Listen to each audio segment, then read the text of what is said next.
Right, I'm ready. Welcome. Let's go. Welcome to the Quick Stop F1 podcast. My name is Nyasha, and you could have been anywhere in the world, but you're here with us. We appreciate that. Joining me today is, YouTube extraordinaire with the karting content. Okay, he's not fucking about this shit. He is a legend of the game, our friend, your friend. Welcome to the show yet again, Mr. Brad Philpot. Hello. Thank you. Thanks for having me back. It's been way too long. The season's nearly here, so I'm back to talk with you.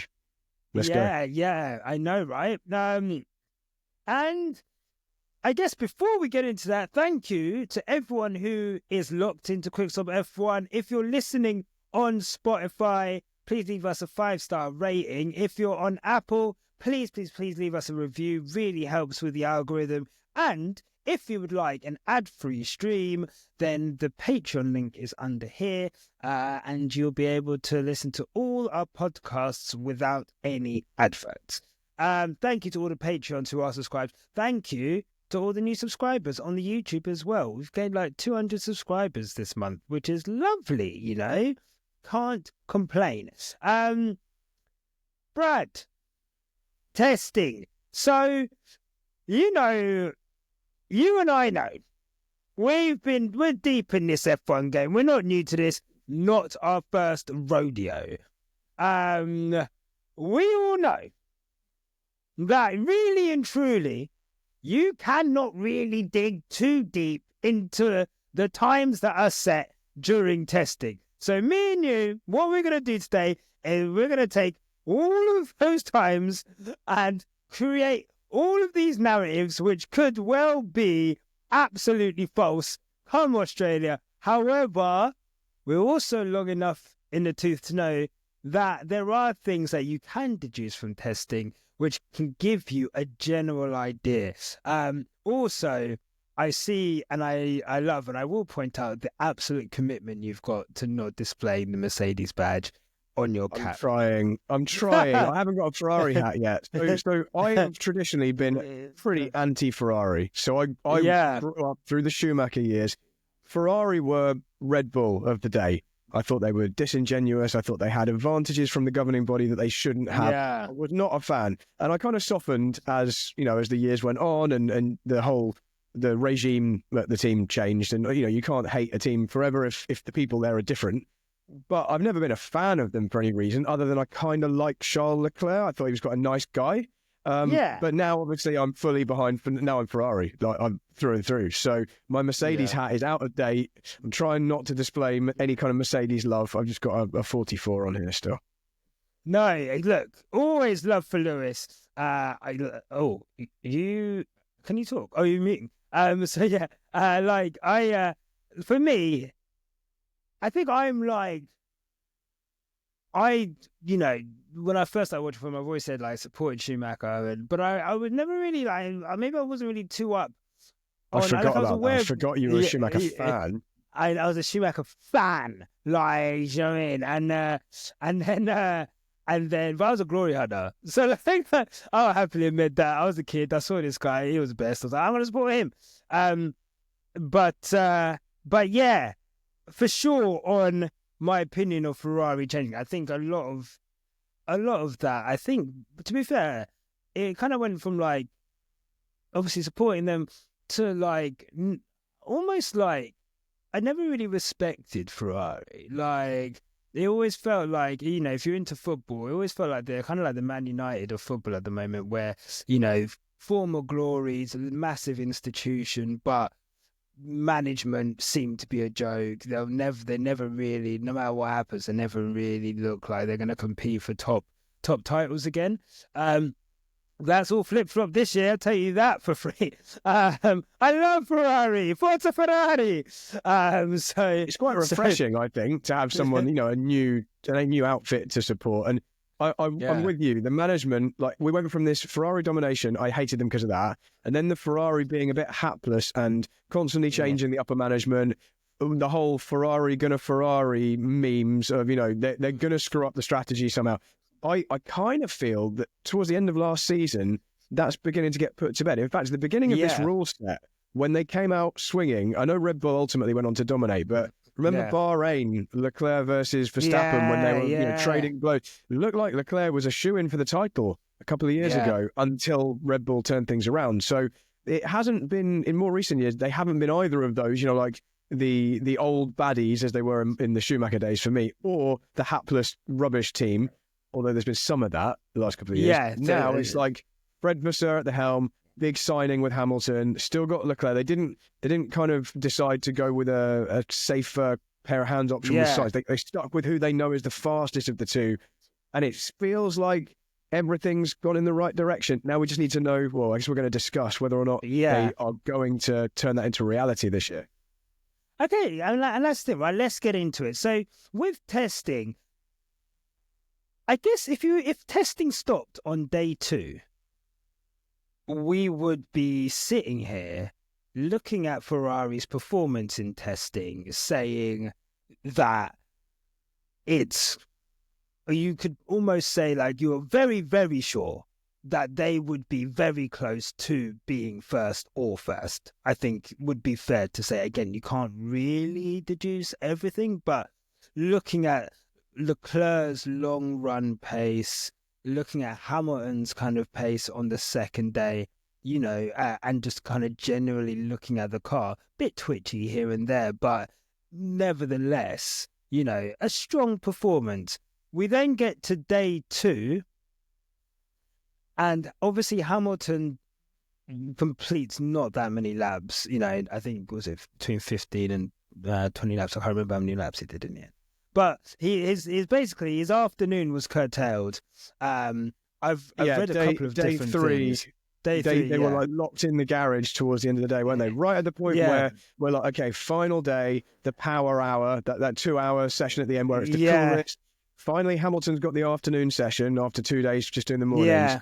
And you think, okay, this is where we're going to see some kind of representative pace. And we didn't get to see it. Yeah. The garage doors were down because there was some kind of issue. I don't think we've been told what the issue was yet.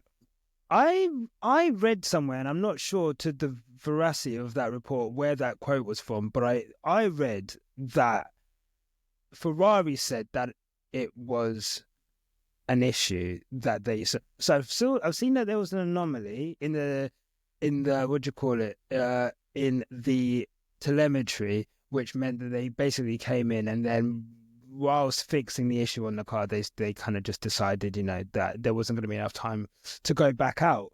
But I guess how would you describe, I guess, before we get into like Hamilton, I guess, how would you describe Ferrari's performance over the from your own eyes? How would you describe the Ferrari performance?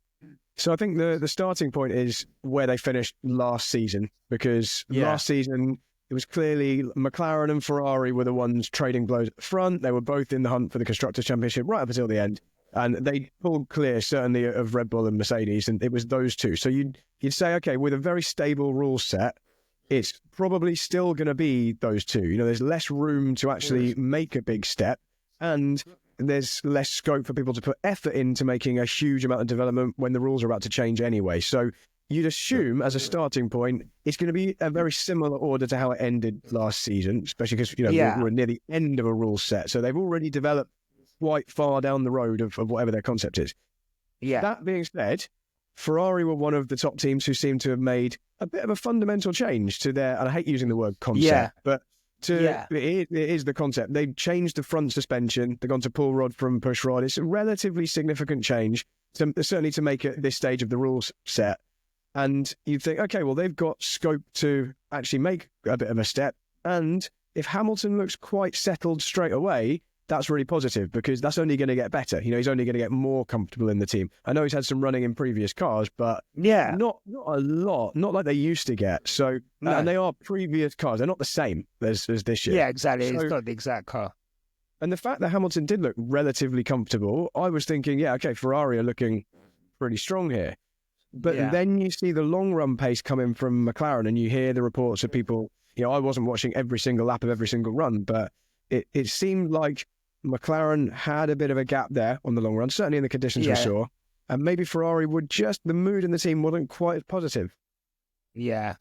Yeah, no, for sure. I would definitely say that. Like, the McLaren long run pace and seeing what McLaren were able to do was, you know what, throughout testing, I think you'll agree as well, the reliability of these cars was, I mean, again, I feel like every time I talk about that, I feel like, not like a geek or something, or like, oh, like this is like, why are you impressed with the fact that no one's broken down? But for people to bring, and I guess it shows how well teams are within these concepts now, within this regulation.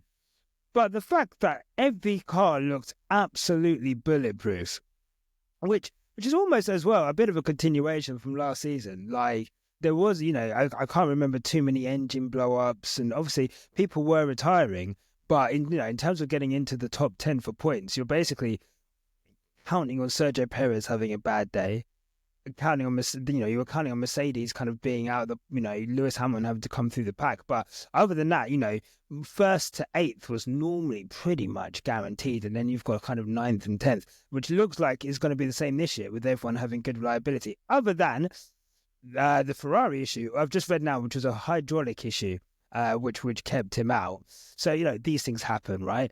And better to happen in testing. But the McLaren pace looked really good. I mean, as someone who, I was actually quite grateful. I was watching an F1 channel and they had the stint times for McLaren. And again, you can't take too much. We don't know the fuel levels. We don't know engine modes, this, that, and the other, right? And I do think Lando's long run on Thursday, sorry, I think it was less laps than Charles's long run, which may explain some of the difference in time, but it won't explain all of it. Even every time, I don't know how much of the onboard you saw, every time they went on board with the McLaren, it looked like it was on rails. Like the handling of it just looked like the corner input just looked so smooth, compared to with the Ferrari. Always kind of like on exit, there seemed to be a bit of a what do you call it? Like a bit of a twitch, rear stepping out. Sometimes Lewis was going off at turn 11 not quite consistently, but he went off a few times. So I guess for you, would you say that McLaren are probably, I wouldn't say like leagues above, like we've seen with Red Bull in the last few years, but definitely quite solid as like the fastest car? Yeah, so I know we both know this, and I know the vast majority of the listeners are going to know this too, but the positions in the timing tower and the outright lap times obviously aren't really the most important thing. We saw Sainz quickest on day 2, for example. And you look at the day 3 classification, I've got it open here, and Piastri, we're talking about McLaren being clearly in front. Piastri's there. Yeah. He's done a lot of laps, over 80 laps, and he's 4/10 off the front. It doesn't look that impressive, but it's how little effort it looks to do the good times and to set very strong long run pace. That's really the giveaway, and the mood within the team. You've got everybody seeming very relaxed, very comfortable. Everything they do seems to just work. They just execute their run plan fine, and you don't see many offs. Although, having said that, and this might be down to gusty, winds at the circuit, but Norris nearly put it in the wall at one point. It wasn't totally flawless, but that also, you don't know what caused that kind of thing. They're pushing quite hard occasionally, especially if he's doing a performance run. So I think as a general picture, what it seemed like was McLaren were comfortable with where they were, which makes sense. They ended last year really, really strongly. You'd expect them to continue in that vein.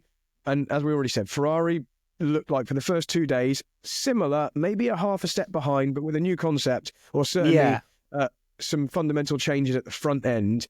That's to be expected. And you think, well, at least there's scope for them to get on top of that and improve. So if they're looking all right with it when it ran you out of the box, it's probably going to develop into something largely fine. Red Bull, from everything I hear, when Verstappen was driving towards the end of the test, it was fine. But again, they ended last season with not the most strong package. They were like there or thereabouts, but not spectacular. Certainly nothing like the beginning of the season. Yeah. And Mercedes seem to be happier than where they ended last season. So we can't put a definitive, this is definitely the order on. But if I was to guess, I would be saying it's McLaren, and then it's Ferrari, Mercedes, Red Bull in some kind of order. Yeah. And you can't tell really until we actually see them on a few tracks. I mean, even once we've seen the race happen at Melbourne, we're only going to have some information. And we'll go into what happened last season at the beginning, because everything turned around after a few races and it was totally different to... We thought Red Bull were going to run away with it to begin with, and that wasn't the case at all as the season developed. So even when the order does become clear, it's not necessarily going to stay in that order, which is, I guess, good for us if Ferrari don't start off fast. Yeah, and I think that's the thing, isn't it? You know, you're talking there about moods in the camp, right? I think one of the things I heard from Ferrari, which they were quite buoyant on, was because they've come with, and again, hate to use this word, but new, you know, an evolution of the concept, or a revolution. I think they said like 99% of it's different or something. But you know, they're saying like the development window is much larger than if they'd stuck with the same concepts. Now, that, like you say, bodes well for the rest of the season, right? Because you've got the ability to develop. I was saying on the live streams that I was doing for testing, and thank you to everyone who dropped by for that. That was incredible. That I only see this season McLaren and Ferrari developing throughout the season. You know, we're at the end of a regulation. They've only really been able to start developing the cars for next year, this year, because of the rule that was in place. And you'd imagine, like, Red Bull, if they can't win it, you'd imagine that effort will go to next year, especially considering their engine potentially might not be the strongest engine. I would definitely fully agree with that. If Red Bull see after a few races this isn't happening, I don't think they're going to ramp up and put loads of effort in to try and catch up when that could all be going into next year's car. So I'm in agreement with you.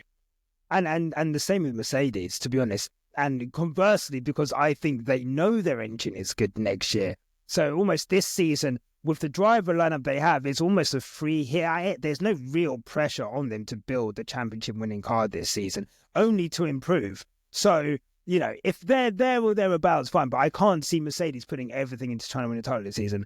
McLaren needs that World Drivers' title this season. Like, if they do not win that, then, you know, it could be an opportunity missed for another 20 years. Yeah. Ferrari as well, again, you've got Lewis Hamilton in there. The lights are bright this season. Like, they're always bright with Ferrari, but the lights are bright this season. And so I can imagine both. And don't create a new concept if you're not committing to trying to develop that concept as far as possible. So I guess, do you agree with that, essentially? Yeah, it's a really tricky one, because what you do this year with the development path, whether you spend the money on this year's car or you divert it to next year's car, that can really impact your next few seasons. You know, that's in rule set that's potentially impacting. And it's a really, really tricky one. But also, championship opportunities don't come around every single year, and you could put loads of effort into next year and find out you're still nowhere. Just take a look at BMW back in 2009. So in 2008, they had a shot at the title. Kubica was leading the championship halfway through, and they basically said, "Yep, that's fine. We've won a race. We'll switch off and we'll focus on 2009." And then we all know how much Brawn and Red Bull later on dominated. BMW's investment in the following season turned into a wasted chance at the 2008 championship. That could happen, and I think Ferrari will be conscious of that, and especially because they've got a very big budget, big name signing in Lewis. They're not going to want to throw away when they've come off the back of a season where your car was the fastest sometime. You know, towards the end of the season, it was sometimes the quickest car.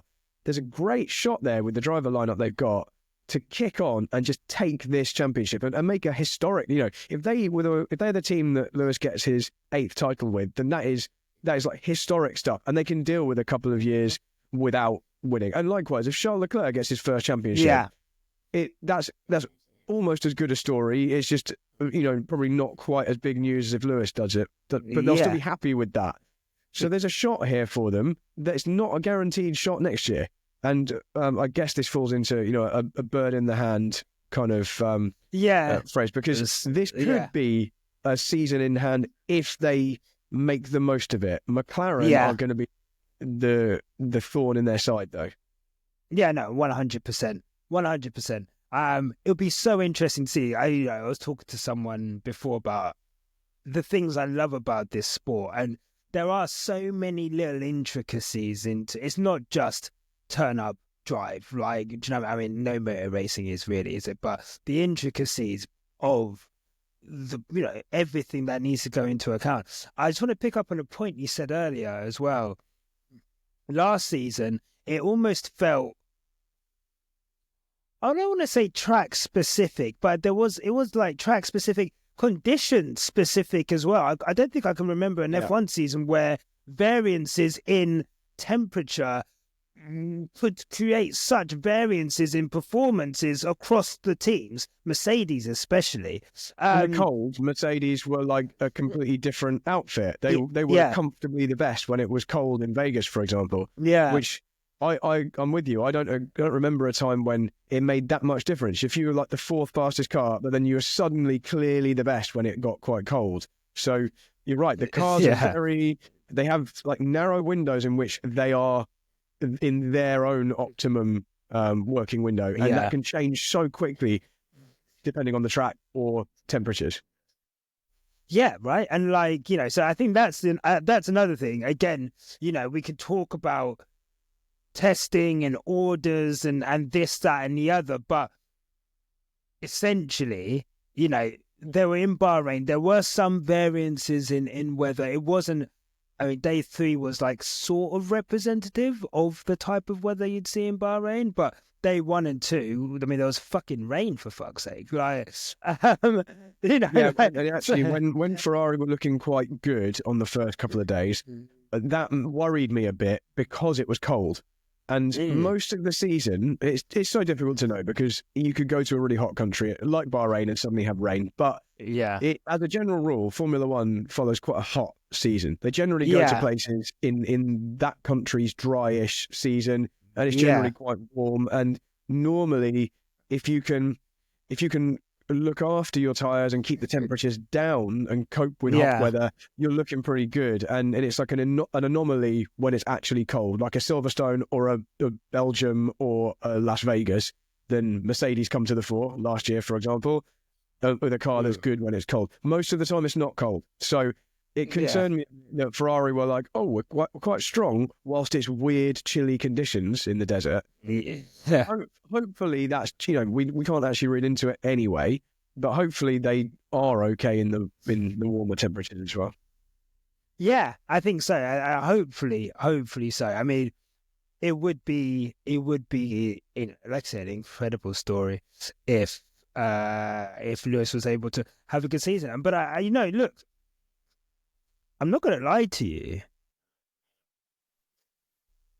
Mercedes have made a step forward, though. From what I can see, just in terms of how comfortable George looks in the car, how comfortable Kimi Antonelli looks during testing. By the way, that's the key for me.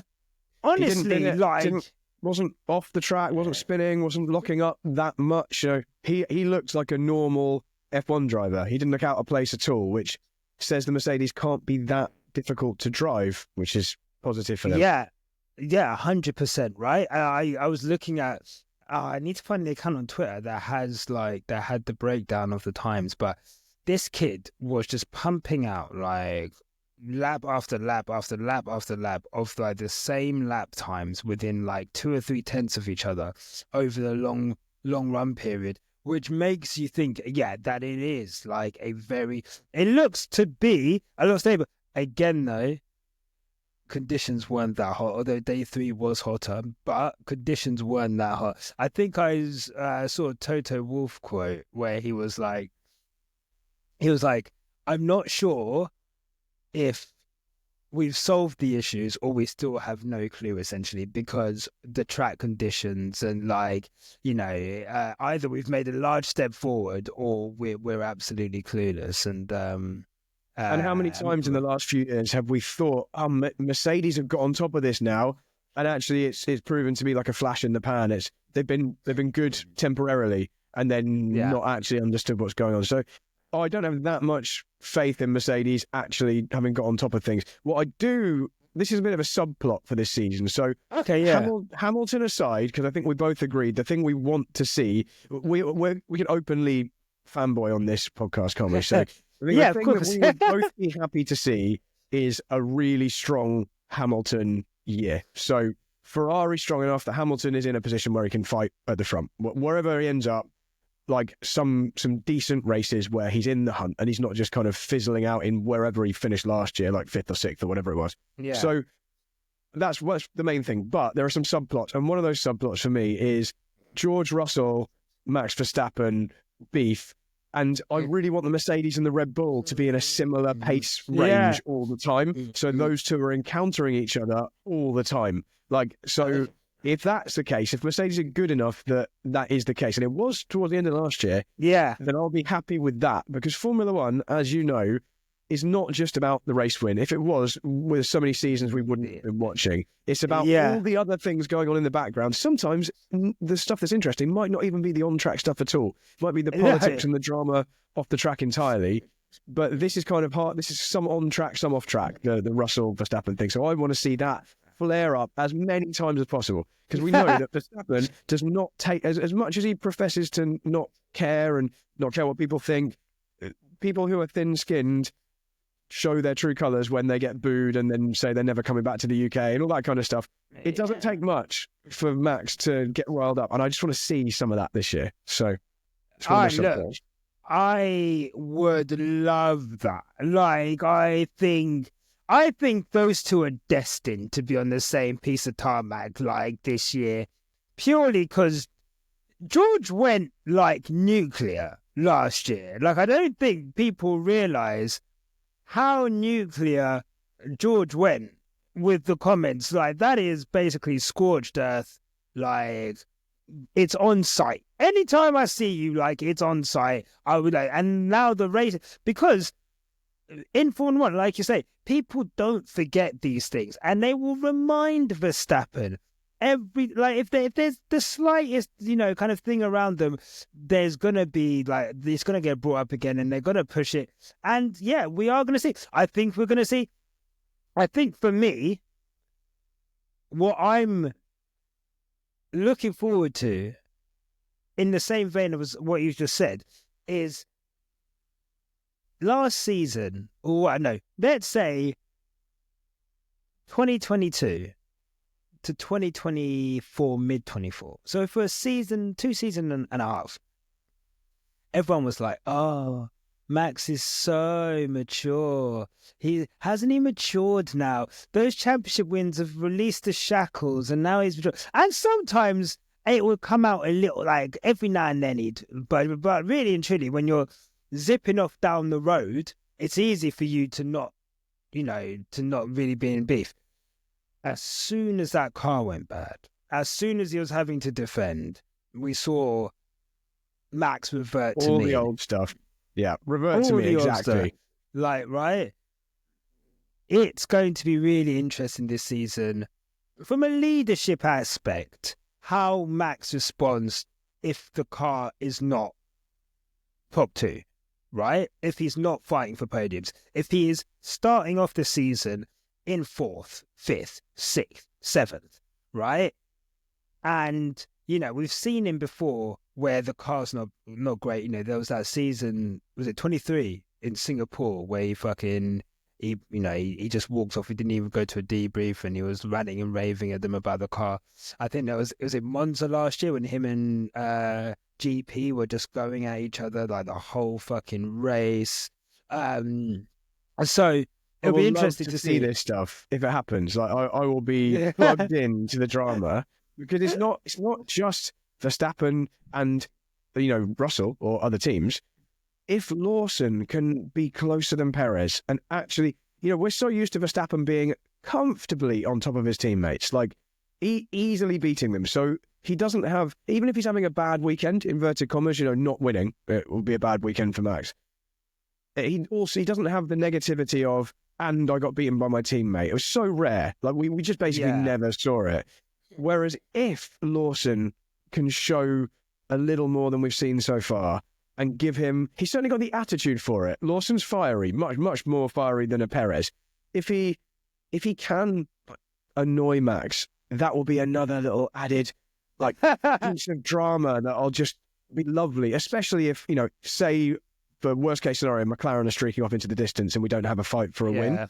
I hope that's not the case. I don't think it will be. I think Ferrari are actually closer than that. I think we might be being a little bit shielded from what Ferrari can do. I've been reading some reports saying that when we're comparing the long run pace, it looks like Ferrari maybe were carrying a bit more fuel and they didn't have the ideal tyres on for the temperature, etc., etc. So that might be closer than we think. But if it isn't, and it's a boring race for the win, please give us some Max drama, just for that, just for the satisfaction. Oh, mate, there's nothing more. Whenever that Max Verstappen radio thing comes up and he's having a bad race, it's fucking like, I just sit back, rub my hands, get some popcorn. Like, what's he going to say now?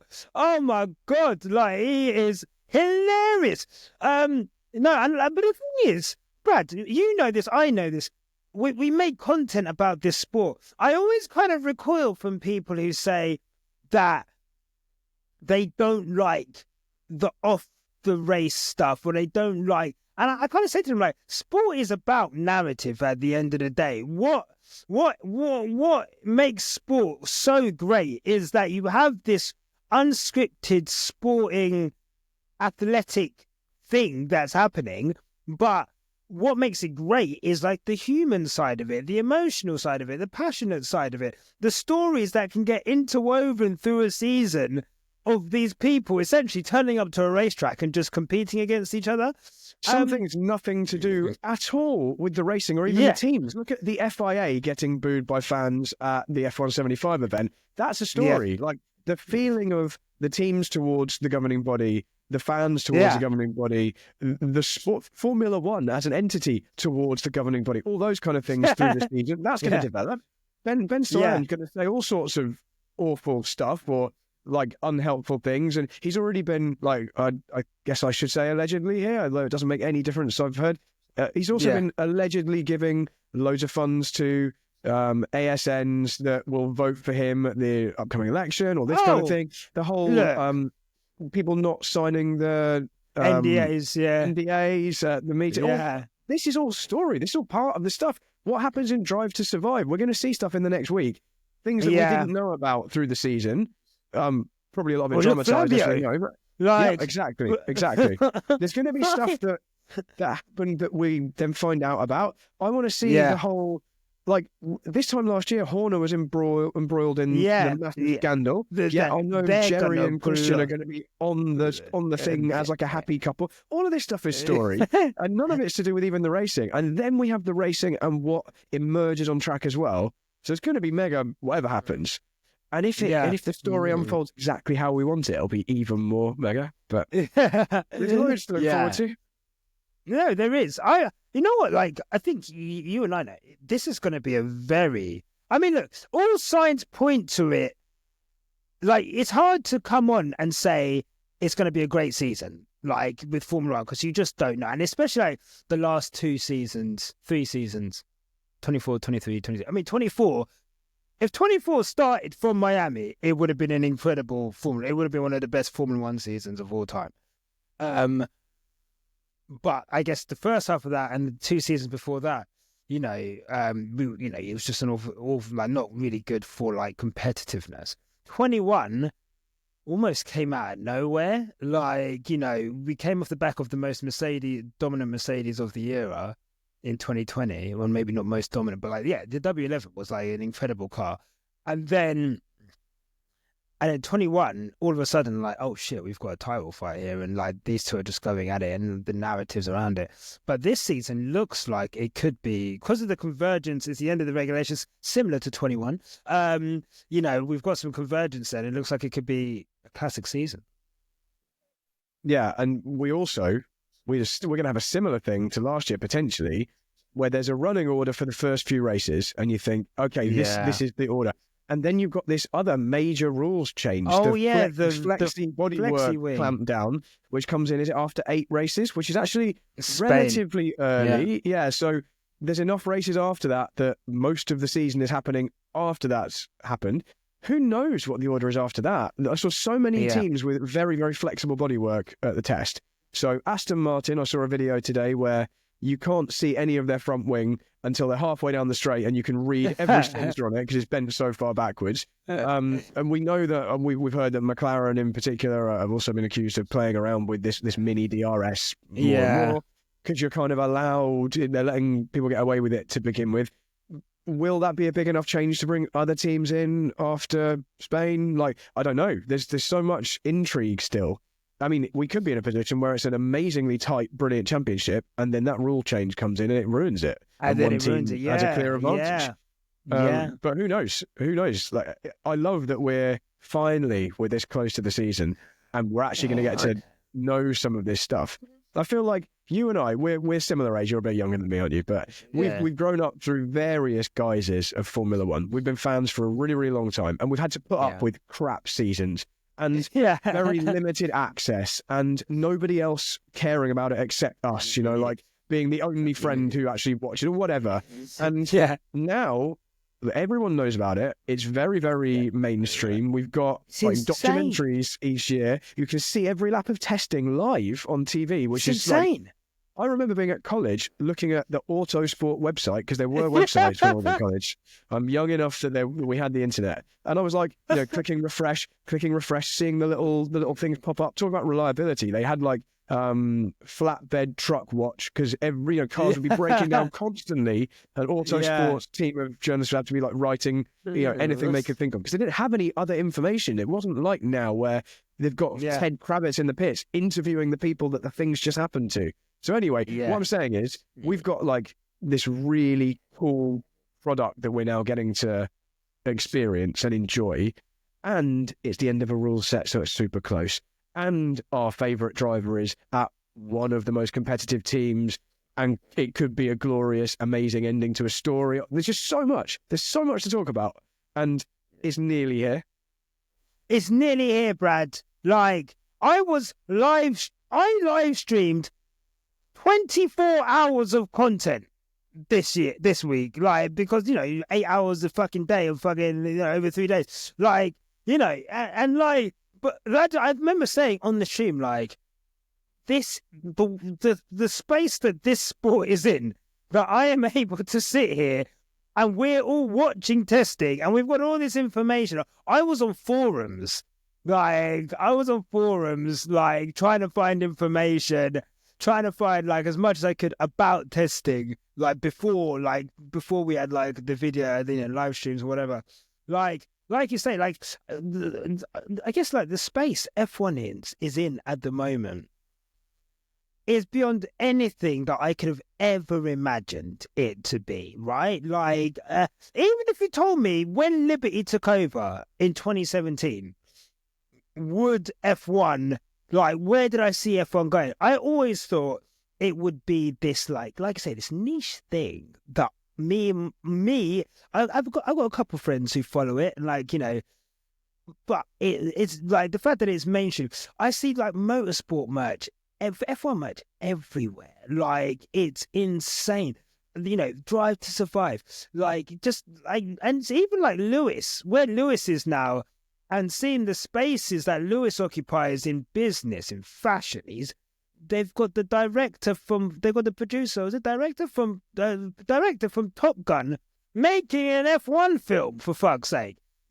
Of course there's going to be inaccuracies all over the shop with that, but like, I'm just excited. This year feels like a big fucking year for the sport. Like, and it feels like we're going to get a new champion like if Before you go, if Verstappen manages to win this one as well, from how it looks currently, and let me just read you a thing. This is from ESPN, not a website I normally use for testing information, but I found it. I quite enjoyed reading the article. They went into quite a lot of depth. Lawson, when he did his race simulation, was nearly a second slower per lap than Norris. Now, I know Verstappen's going to be quicker than Lawson, but even so, that's quite a big chunk of time. If Verstappen does manage to win the championship, fair play, amazing. I mean, unless we see that they've just been sandbagging the cars, brilliant. But I don't expect it to be.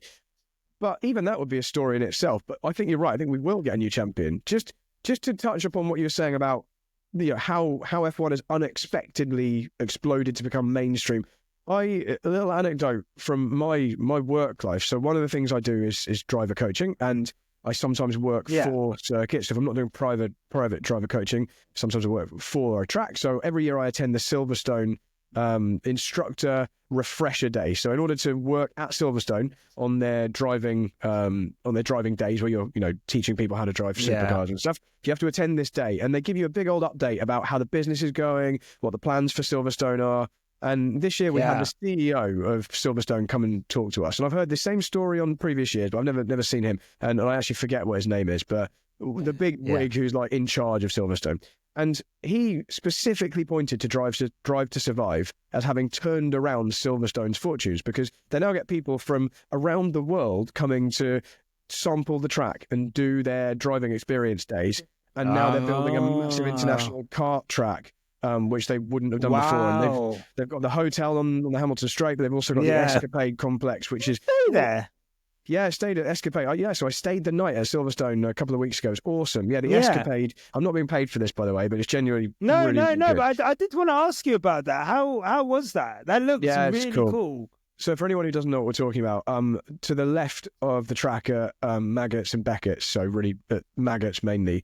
There's this luxury housing development, which also operates as a kind of Airbnb-style rental property hotel thing. And they've got the Hilton Hotel on the start-finish straight, but this is separate to that. This is a different thing. This is much more luxury, exclusive. People can own the houses, but they're worth however many millions because they've got a view of the circuit, massive underground garage each of them have got. It's very modern and cool, and it's got a gym and a nice restaurant and a rooftop bar. Very cool. But at the moment, you can still go and, for relatively little money, I think I can probably say what I paid. It was 170 quid for the night. Nice. You can go and stay like it's a fancy hotel, and but you've got your own private accommodation that kind of either looks out on the track, or the cheaper ones look out on the kind of woodland behind Maggots and Beckett's. Yeah. And it's just really cool. You're at Silverstone. You have to go through the security gate at night if you want to get out of the track or come in the evening. Yeah. You have to kind of explain that you're staying at this place. Anyway, really, really cool.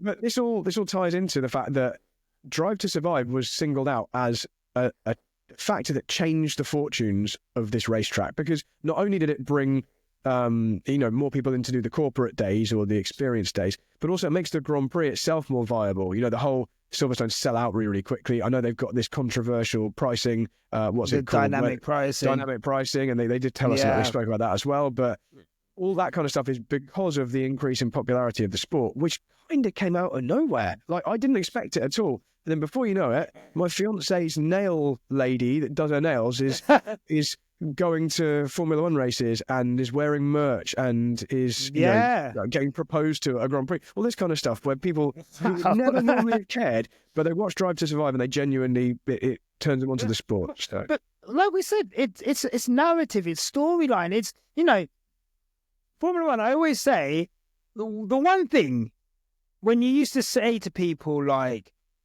I watch Formula One, and people are like, oh, it's just 20 people driving around in circles. Like, that was like the one thing everyone would say to me.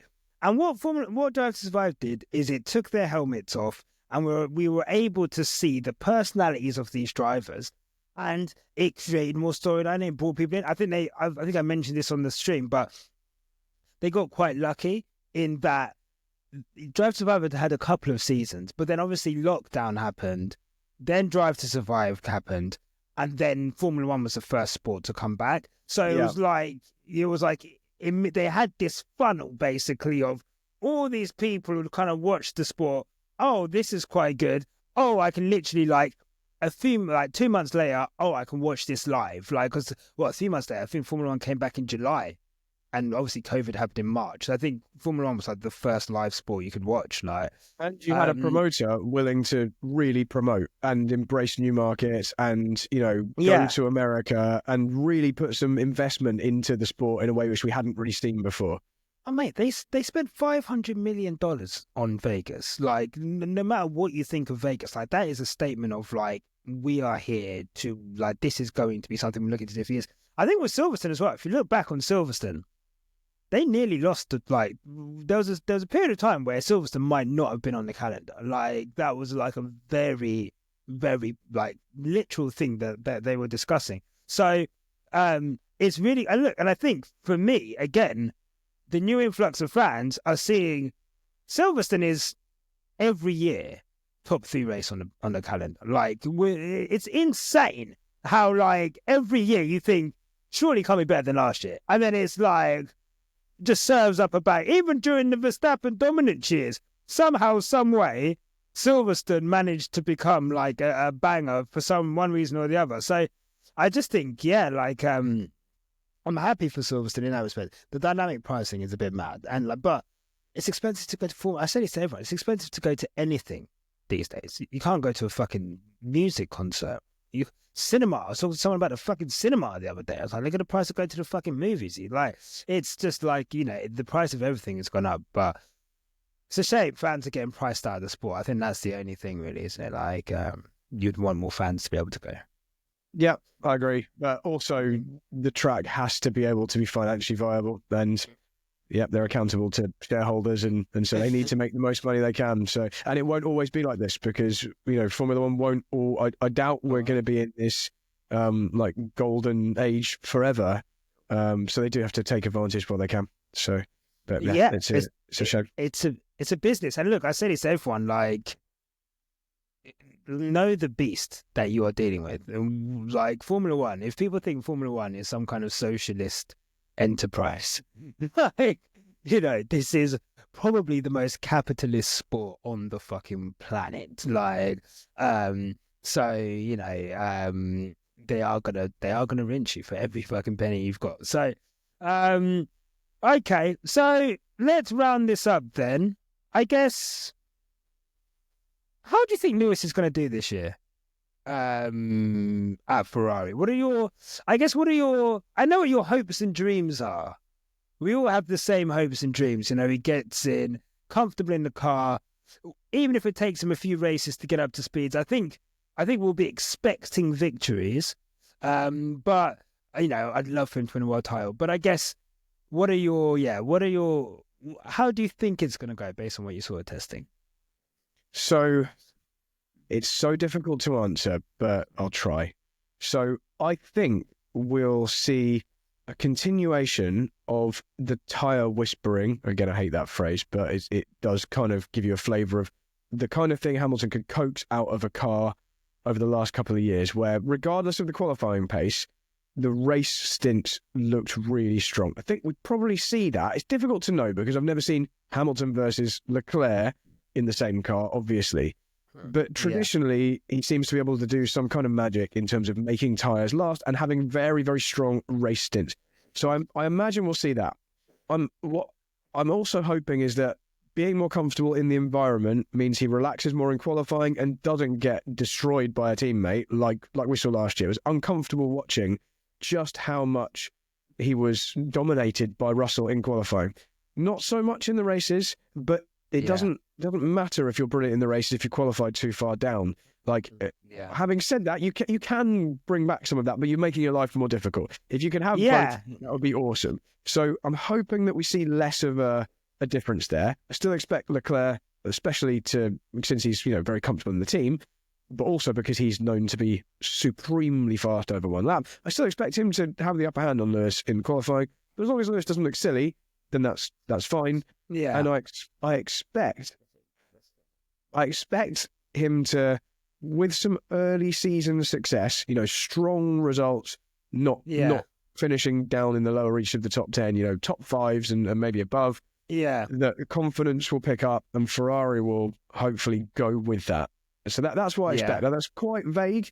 I haven't said where he's going to finish, but it's such a massive guess. I do think that if he looks remotely competitive against Leclerc, that's a great effort, because I've rated Leclerc very highly for ages, and Lewis isn't getting any younger. He's older than me, and I feel really old. So, I'm looking. I went for a walk today. There were some kids playing in the park, and I looked at some of the park equipment, and I was like, when I was younger, I'd have loved to like climb up that thing or use the monkey bars or whatever. And I look at that and I'm like, oh, that looks like injuries written all over it. And Lewis is older than me. I appreciate he's also a lot fitter than me, but he jumped off the back of one of those golf cart things in the pit lane this week. Did you see that? I thought that was a recipe for disaster. I was like, that's a rolled ankle waiting to happen. So anyway, sorry, that was a long way of saying, I think Leclerc is in the prime of his career. If the car's great, to go with it, but he's prone to silly errors. Lewis generally isn't. So I think we could see experience playing in Lewis's favour. And if it emerges as the fastest car over a season at Ferrari, or if McLaren throw away results like we saw them do last year, or Piastri and Norris take points off each other, which is also potential. There's a chance. There's a chance Lewis could actually do it. And even if he doesn't, I'd love to see just some strong results and seeing him smile in that Ferrari in a way we've kind of missed from the last year. Yeah, no, 100%. I'm in agreement. I think what encourages me, I'm exactly the same. So essentially, I'm almost comforted by the knowledge that his long run pace will be good, and that I expect him to be qualifying. He was like towards the back end of last season, he wasn't making Q3, and then he's coming back from there to then get into, that Vegas performance.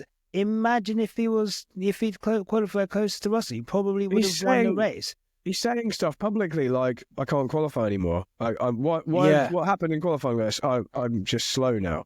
His head so down. I don't want to see that. I want to see like some fight.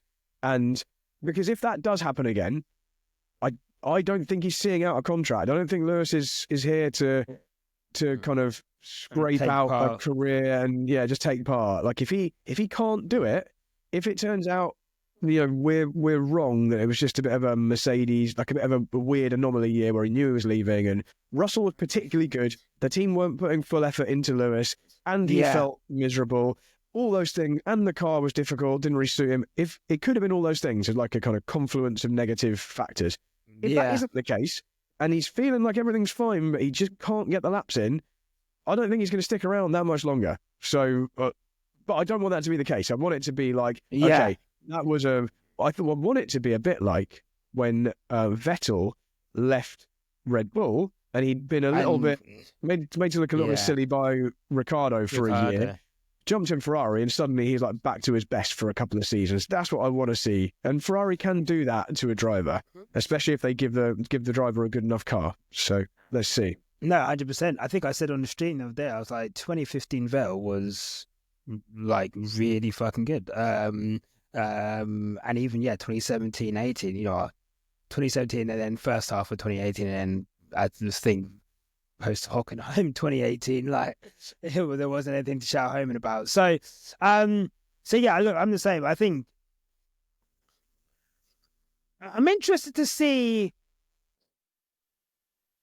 how comfortably he gets, how quickly that happens.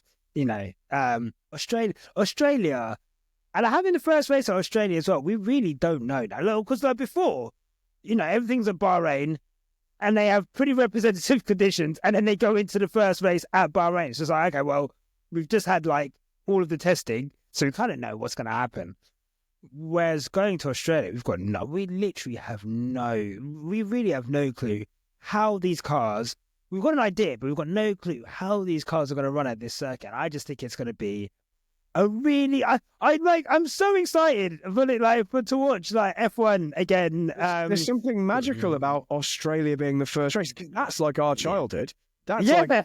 like trying to stay up when you're whatever 10, 12 years old and be like, oh my goodness, Formula One. I've been waiting for this all winter, and the first one is on at like 3 a.m. or whatever. But that's cool. Yeah. Like that is Yeah. atmospheric. I can already picture having the duvet down in the lounge, having all my snacks around. Like the whole question: do I stay up to watch it, or do I go to sleep and then try and wake up?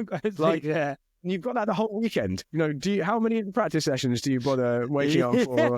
Not that we used to get to see those, but qualifying would have been one. Like, I don't know. I think I'll probably go to bed and then try and wake up, but it's so hard to know. I saw it was at 4 the race, and I was like, oh, that is such an awkward time, isn't it? Like, do you like? Because if you go to sleep, you have to go to sleep relatively early, and then but then you'll get into bed and you'll try and go to sleep, but then you'll get to like 10, 11. Like, oh, I've been off 4 hours. So what I will definitely do is go to bed, have multiple alarms set because I don't want to miss this. Yeah. I'll fall asleep at like 1 and get a couple of hours of sleep, wake up, watch the race, and then have like a late morning snooze, and then you got the day in front of you. I'm awful. I think Australia as the first race is cool and magical anyway, so I'm kind of glad we've gone back to that. And that sets it up for maybe something special anyway. What was it, Raikkonen and Vettel, or was it Vettel and Alonso?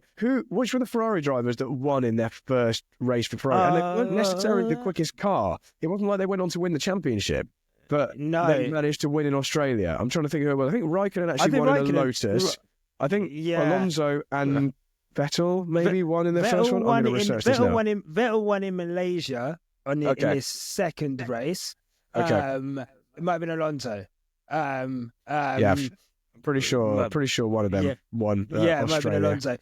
And look, that would be fucking magical. And to be fair, Sainz won last year. I know Verstappen had a mechanical failure, but Sainz won in Australia last year. Yeah, the dodgy brake system. Sainz won in Australia. Yeah, Ferrari all right there. Yeah, the dodgy brake thing failed for the first time, didn't it? So the thing that they definitely didn't have to fucking take off, and definitely didn't ruin their whole fucking season. Watching that back with that in mind, I know we don't know for sure, but I kind of think that is what happened.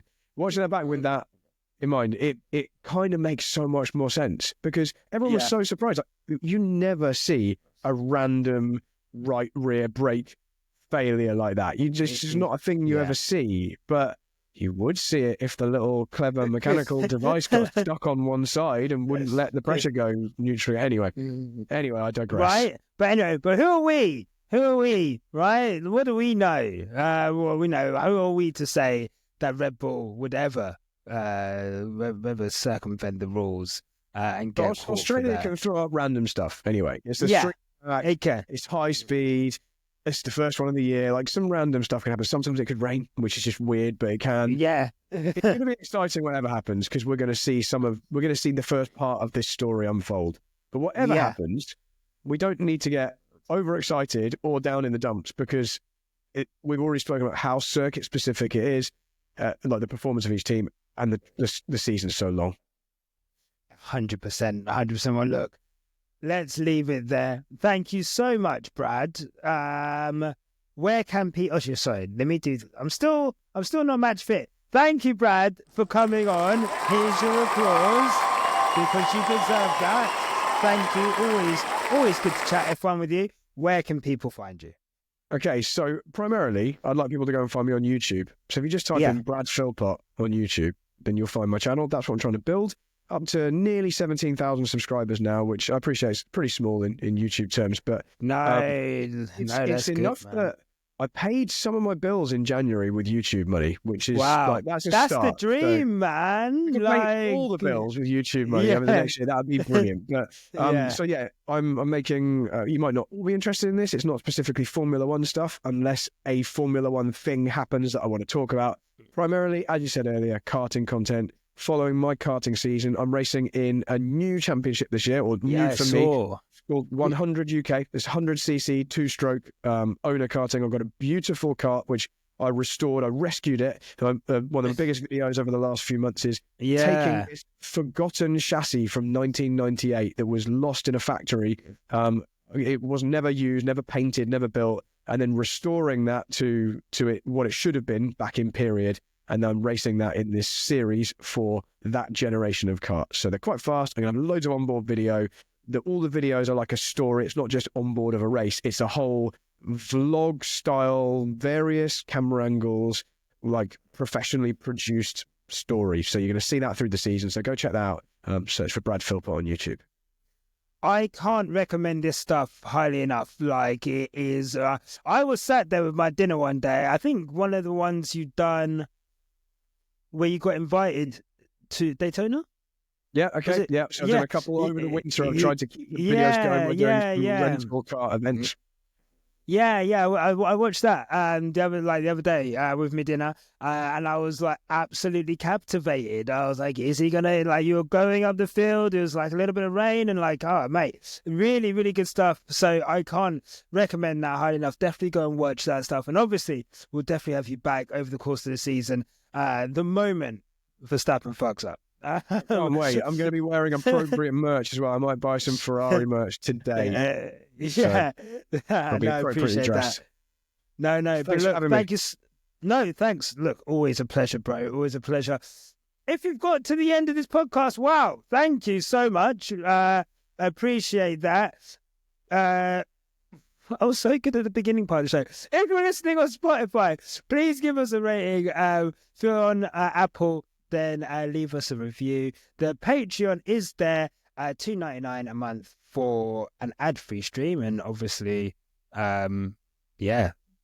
subscribe to the channel and like the video. And thank you to all the people who've been very complimentary about the content that I've done in a wig and that Barry Hart stuff. If you've not seen it, Brad, go check it out. I'm going to go look right now. Go check it out. Thank you for the Barry Hart news stuff. I'll be doing that pretty much most days. So thank you to the response to that. It's been great. And hopefully we've got new people who know us for that. And hopefully you've seen this stuff and you appreciate the podcast side of the YouTube content as well. So until next time, thank you for watching. No matter what life throws at you, keep it on the black stuff, and we'll see you soon. Goodbye.